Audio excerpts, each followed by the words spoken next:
Welcome to the Cheat Sheet, where we decode success for creators, professors, and business owners. I'm your host, King Musa, and today we're focusing on student success and resources available to help students thrive at SFA.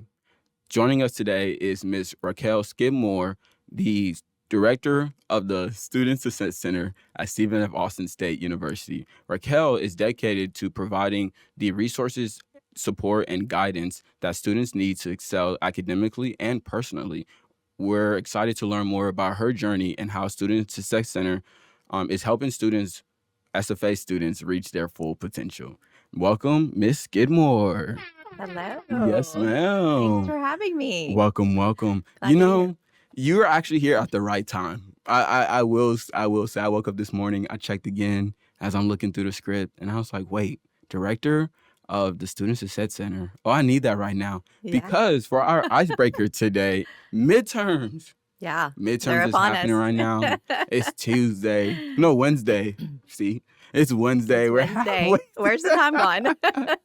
We're halfway through. But what are your midterm 101s? What tips do you have, tricks, and ways to stay afloat and then handle all the extravaganza that's happening on campus too? Yeah. So in the Student Success Center, we've been meeting with a lot of students at this point. They're coming in, doing a check-in with us. We run several different programs and services that help students be successful. And so we do a little check-in about this time and just kind of see, how are things going? Like, what do you need? Like, what services do you need? How can we connect you with those services? And Yes, ma'am. what can we do to support you? And so we're seeing a lot of students, of course, a lot of stress and anxiety, Yes. because everything's kind of, coming down on them all at one time. And, they've got multiple exams coming up, projects, papers, things like that. And so just trying to help them to figure out ways to de-stress, but to maximize the study skills that they have, Right. Their time management and things like that, so that they are less stressed, Yes, ma'am. or getting them connected to resources such as the ARC, tutoring, those walk-in tables, making sure, that they're aware of those supplemental instruction, what we call SIs, and Right. making sure that they know that these things are available to them, and not necessarily by appointment, that they can just walk in and access these services. And, same thing, we've, had a lot of students that we've connected with counseling services over the past couple of weeks, just to try to give them somebody to talk to. And, Yes, it ma'am. might be that they need to speak to somebody one-on-one, or maybe they just need to go to a support group and vent, Right.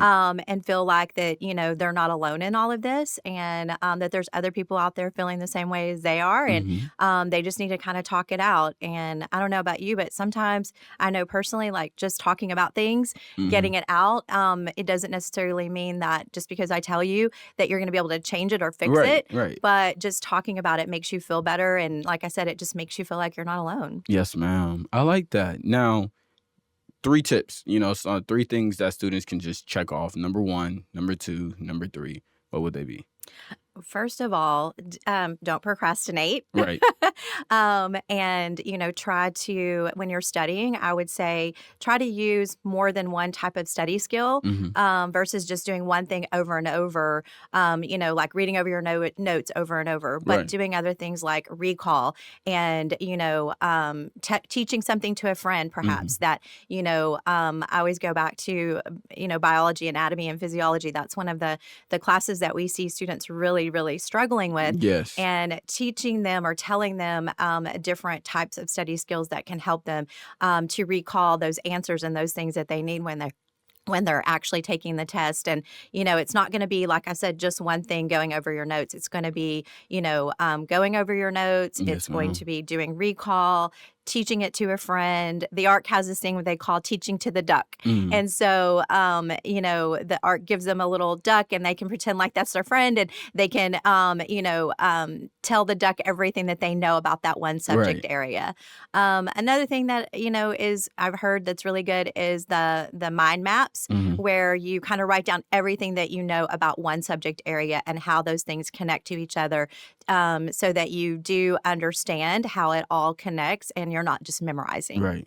Okay. So those study skills are really important.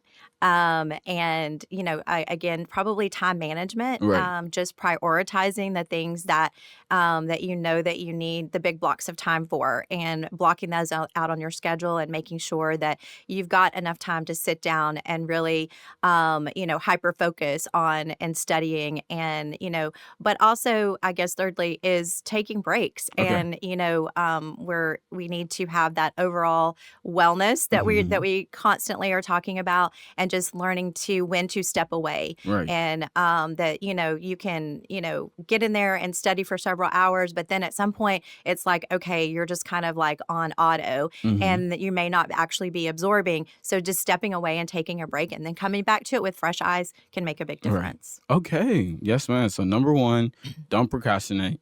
We're gonna start that now because I know I procrastinated part of the semester.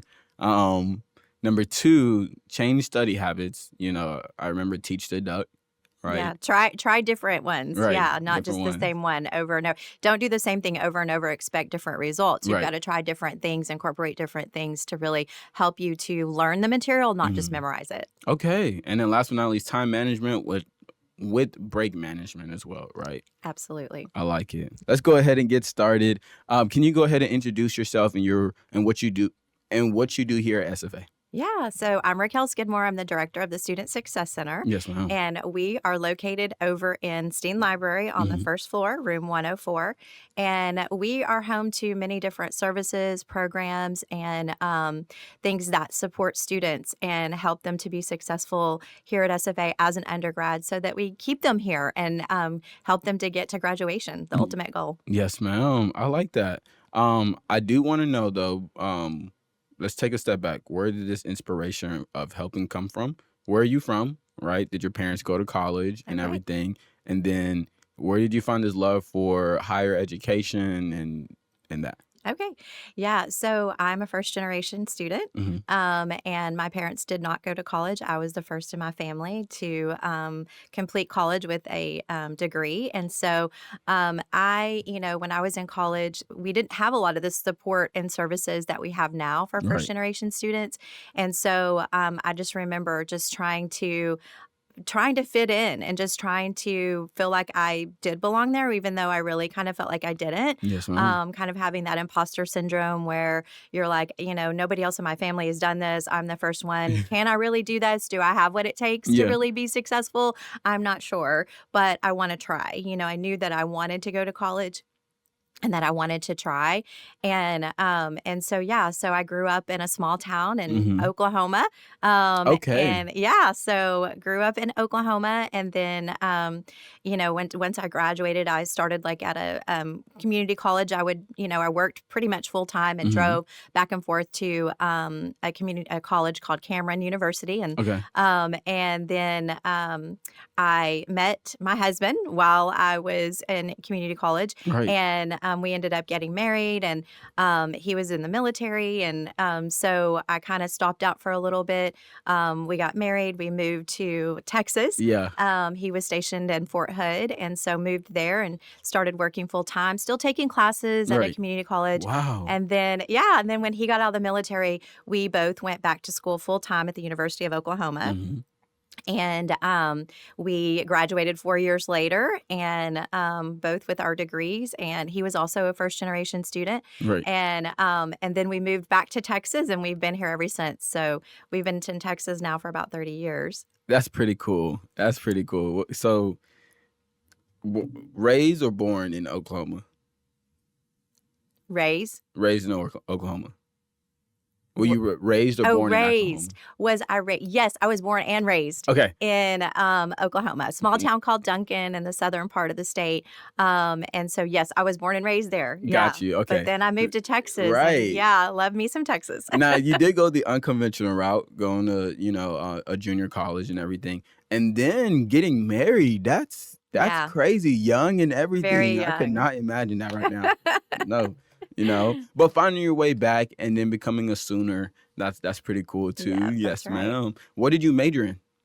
I majored in business. Okay. So I have a Bachelor of Business Administration with an Mhm. emphasis in management. Okay. Did you ever end up changing your major, or did you end up taking more like master's grad classes and stuff like that to end up Yeah, getting so back I into higher always ed. use myself as what not to do when Right. you're, changing your major as a student, because, in the Student Success Center, we also advise undecided students, Mhm. and so I always use myself as an example because, I started out as a psychology major, Yes, ma'am.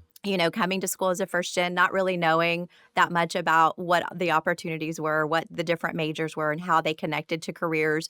But I just thought it sounded interesting. And so started out in psychology and quickly learned that you have to do a lot of research Mhm. and Mhm. a lot of writing papers. Yep. And back in the day, this was in the early 90s, I'm going to date myself, but there was no internet. Oh. And yeah, so you spent a lot of hours researching in the library and photocopying and, all of that. And I quickly realized that this isn't exactly what I thought it was. Mhm. And so I remember going to my advisor and just saying, I need to change my major. I'm not sure what. Can you help me find something that's going to suit my, my interest and my skills and abilities? And so she was like, "Have you thought about business?" And so we talked about business, and she said, "You don't write a lot of papers, and it is, more. It's I guess a little more black and white Mhm. than psychology." And and so I kind of looked over the degree plan, and I was like, "Yep, I'll do that." Yeah. That was it. Okay. I like it. I But like it it. has served me well, and I really did enjoy it, and I am glad that I chose business. Yes, ma'am. Yes, ma'am. So outside of business, outside of everything you do in the Student Success Center and outside of SFA, work in general, what do you like to do for fun? What are your hobbies, interests, passions? Okay. Well, my husband and I are really into attending live concerts. Okay. And so I'm a Gen Xer. Yeah. And so I love going to live performances and concerts. So we kind of have a bucket list Yeah. of all of those bands that we didn't get to see back in, our youth because we didn't have the money. Yeah. And so now we're going and kind of, checking off all the bands that we love to see, Journey, Foreigner, the Eagles, Right. all the big hair bands, Def Leppard from the 80s. And so so yeah, that's we spend a lot of time doing that. And then I just love being with my friends, and Yes, we ma'am. just got back from Round Top, Texas. I don't know if you've ever heard of Round Top, but it's a big antique road show. Yeah. And we took a girls trip down there this past Yeah. weekend and spent time shopping and eating and just having a good time Yes, together. ma'am. And so yeah, just hanging out with my family too. I have two children. I have a son that lives in Austin, and my daughter Okay. lives in Dallas. And I'm getting ready to have a grandbaby. Yes, ma'am.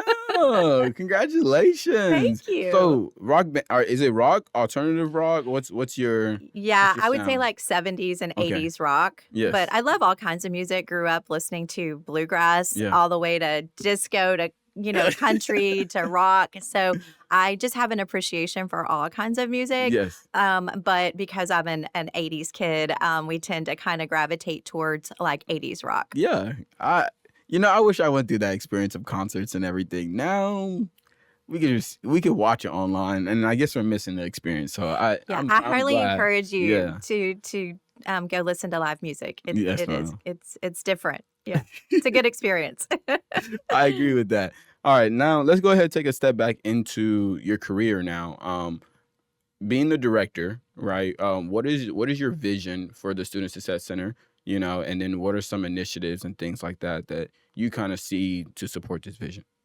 Yeah. So the Student Success Center, like I said, we have a variety of different programs and services. Mhm. And I'll just kind of highlight a few that a lot of people know us for is the SFAS 1101, Right. the transitional course from high school to college or from a community college to SFA.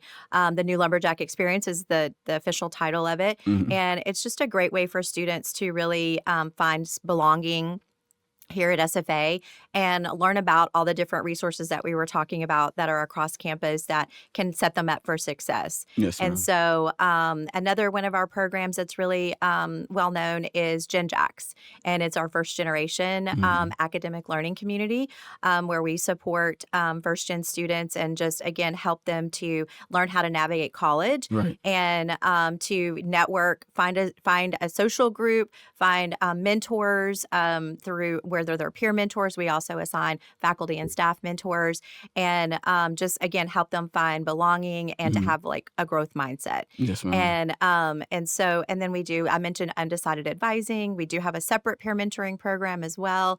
And then we do support several different scholarship programs and help them to stay on track so they can keep their scholarship. And so just really setting them up for success. So Right. we serve all undergraduate students. So from the time that they apply to SFA, we are also responsible for what's called TSI. It's called Right. the Texas Success Initiative. If you remember Mhm. back when you were probably admitted, having to have a score on file and a status for college readiness, Yes, and ma'am. so we assign a status for every single student that comes to SFA, and so we're serving them from the time that they apply really all the way through. I mean, we're there to serve them through till they graduate. Yes, ma'am. And so, yeah, just helping them to, be aware of the different programs and services, not only that we offer, but connecting them across the university to services and student life and, Mhm. student engagement and, student development access services and all the different, programs that and units across campus that are they're here to, like you said earlier when we were talking, just all here to help that student feel like that they're supposed to be here and to help them be successful. Yes, ma'am. Setup and support. I love it. Yeah. Now, I do want to know on you mentioned we will dive into how students can get engaged in a little bit, but I do want to know we talked about success, and I believe the best success story is the one that you hear somebody else experience, right? So, how did you get back to SFA from being a Sooner? How did you find your way back to Texas at that too? Okay, yeah. So once I graduated from the University of Oklahoma, my husband and I graduated at the same time, Mhm. and we started applying for jobs, of course. And he was recruited by a company down in Corpus Christi, Texas, because he's a chemical engineer. Yes, ma'am. And so a lot of those type of companies that use, hire chemical engineers are on the coast. Right. And so we did, take a position down in Corpus Christi, and we lived there for 6 years, and then we were far, far away from any family. All our family was like 10 hours away, and Yeah. we really wanted to just move a little bit closer to home. And so we just started really, exploring options. Like, Right. we had our children in Corpus, and but we were like, we're really ready to get back to closer to our family Mhm.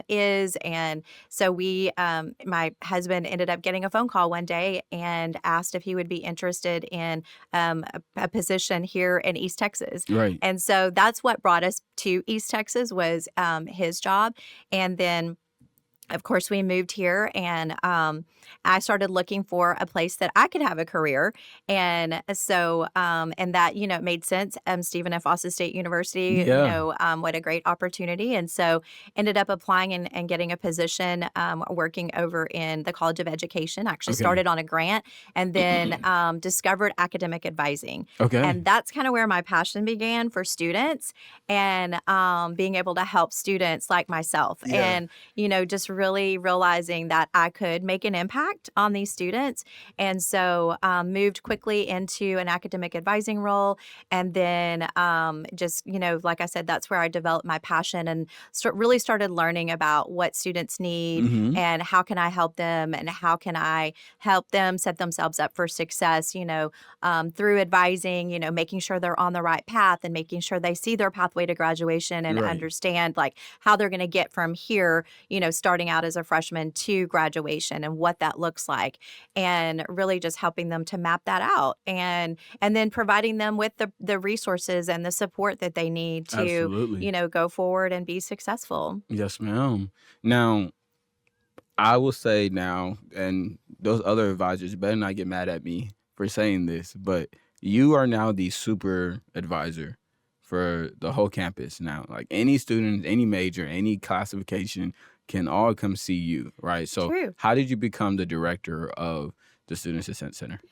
Well, like I said, I worked in advising first for about 5 years, and then I transitioned over to a role in the student. It was actually before it was even the Student Success Center. It was Mhm. called the Academic Advising Center, and it was basically made up of TSI and undecided advising. Yeah. And so they had a position for an undecided advisor over there. So I wanted to kind of expand my horizons and get out and do something a little bit different. And so went over there, and then soon after it became the Student Success Center was born, Right. and that kind of, and then it became a portfolio of a bunch of different services and programs, like I Yeah. mentioned earlier. And so really just working as an advisor, and then I started doing program coordinating with a lot of our different programs, and I helped with we had an alternative admissions program that I supported. I became the dual credit advisor. Mhm. Then I just kind of started dipping my hands and toes into all the different programs that we run,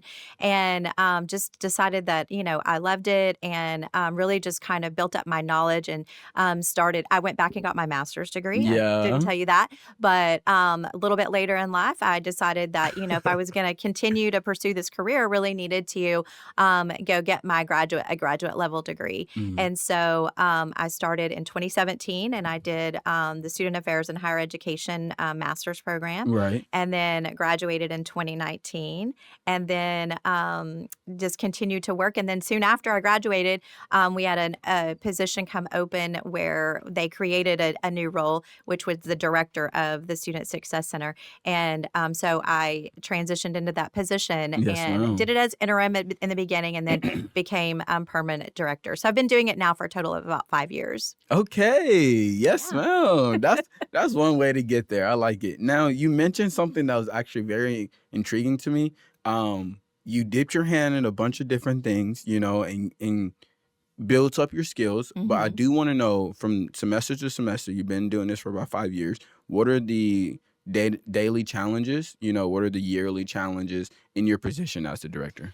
I would say as a director, you're pulled in a lot of different directions. Hmm. And so while you're trying to, you're still trying to manage people. I have a staff of about five, professional staff members. And then we have a graduate student and three other student employees. And Right. so just trying to, be there to support them and make sure that you have goals and objectives, and that you're aligning with the strategic plan of the university, and Hmm. making sure that you're, also assessing what you're doing, and making sure that, you don't get stuck in that route of this is the way we've done it because that's the way we've always done it, Yeah. and really looking at like what's working and what's not working. And let's see how we can change it to make it work better. So, but also while I'm trying to manage and direct my unit, I'm also, serving on a lot of university level type committees, Yes, ma'am. which are all great and wonderful, but it does pull me away from, doing what I'm doing with my staff. Hmm.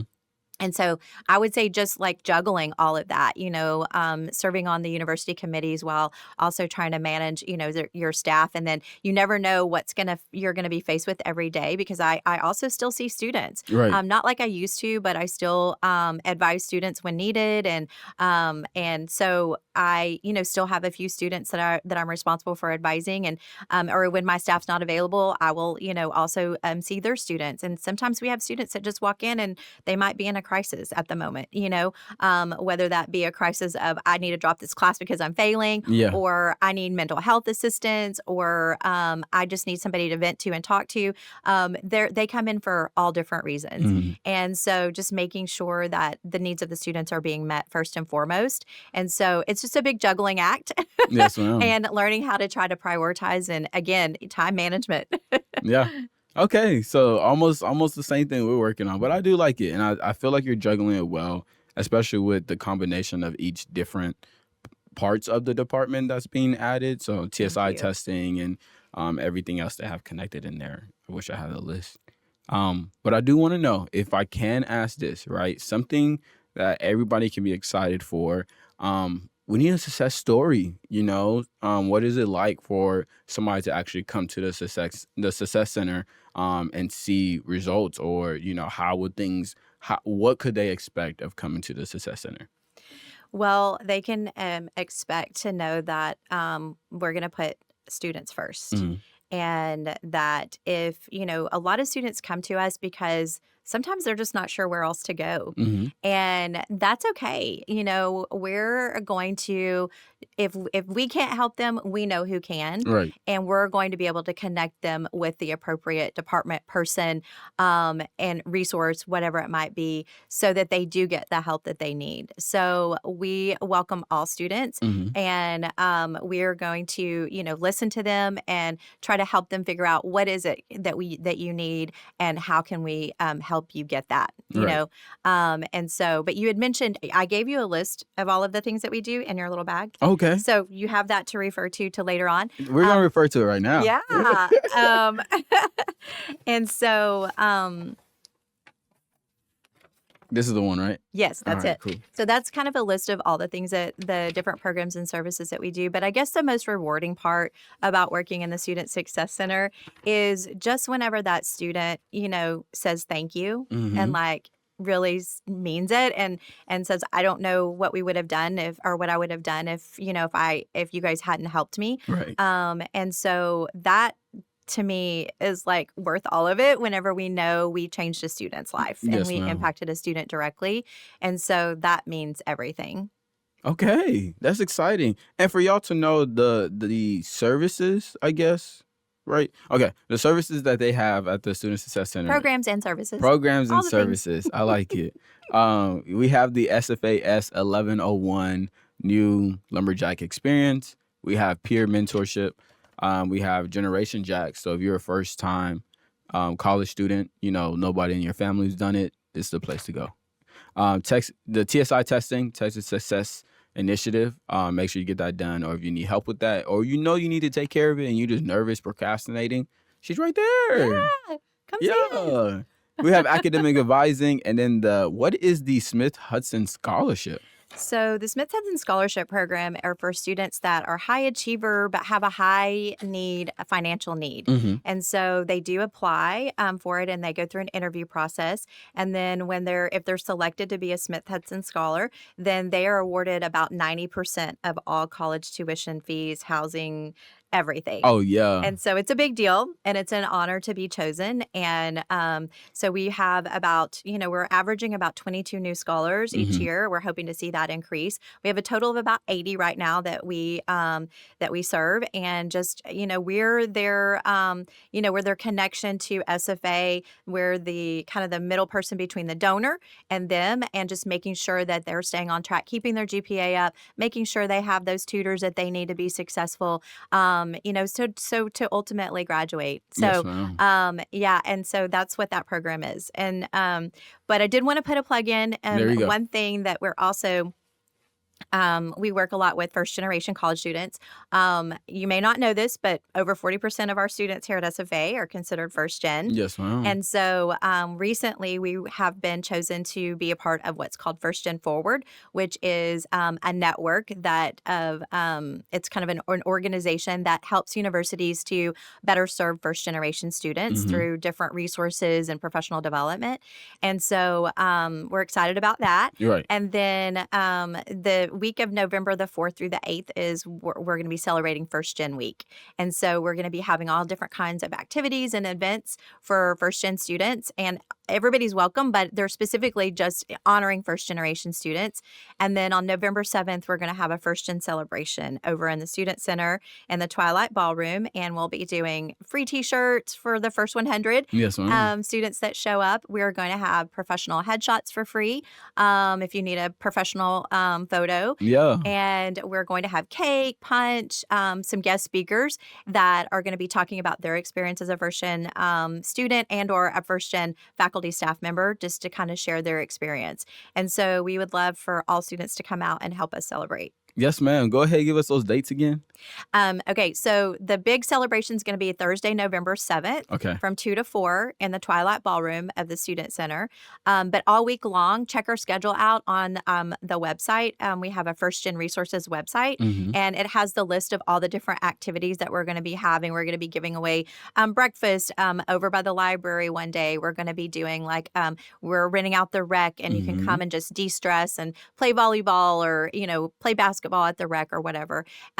We're doing a day where you can just do a writing reflection, and we're going to have Clarified from Counseling Services come Yeah. and help just kind of walk them through just kind of putting some thoughts down and reflecting on this past semester. So lots of other things too. So check it out on the website, First Gen Resources at SFASU.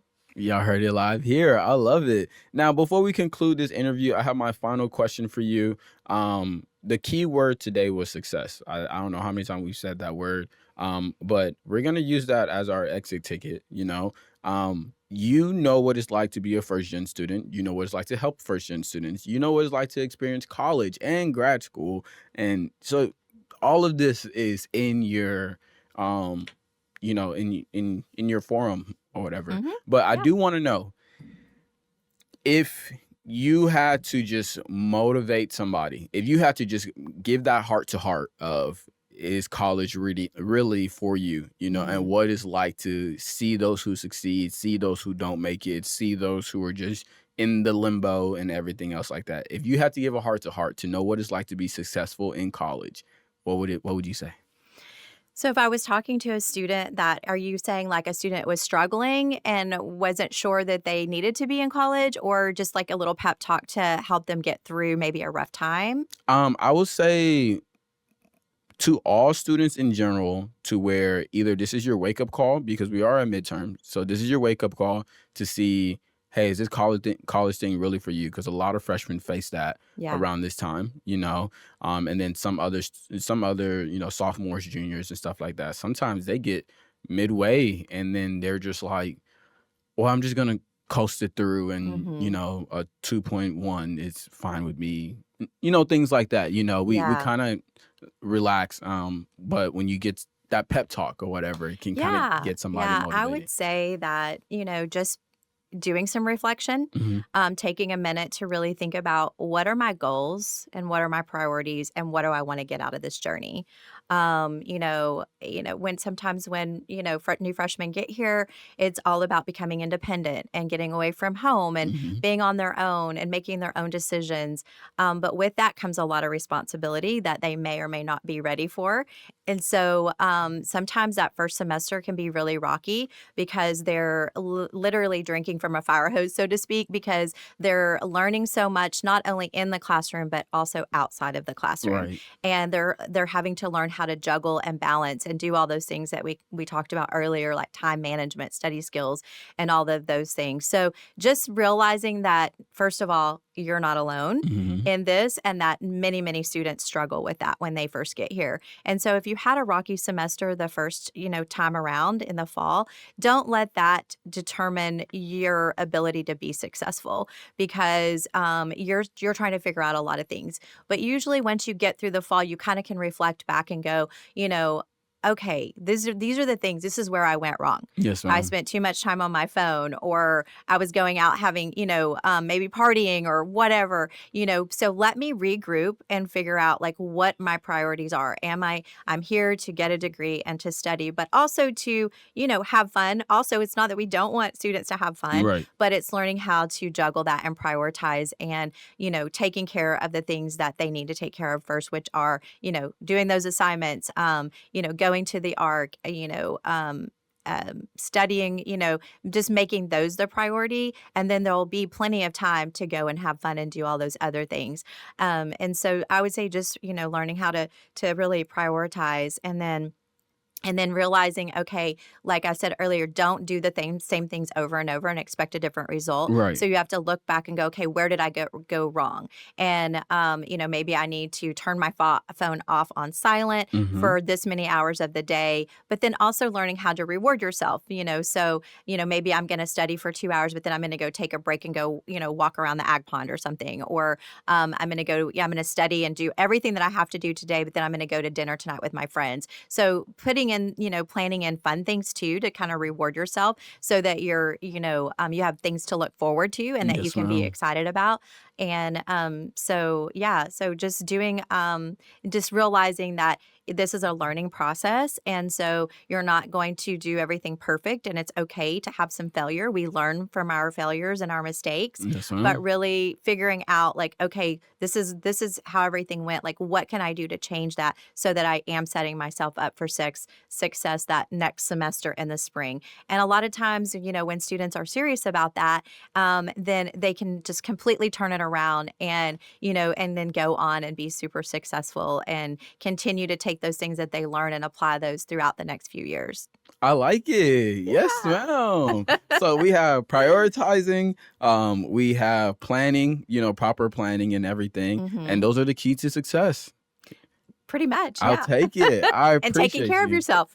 Yes, ma'am. Taking care of yourself, prioritizing, planning. And that concludes today's episode of the Cheat Sheet. I really thank you, Mrs. Skidmore, for taking your time out and joining us today and shedding a light on the vital role that the Student Success Center plays in helping students thrive. It is clear that with the right support, students can overcome challenges and achieve great things. To all our listeners, don't forget to subscribe to the Cheat Sheet and follow us on social media and stay connected. This is King Musa signing off, reminding you to stay focused, stay resilient, and keep telling your story. Y'all have a great day.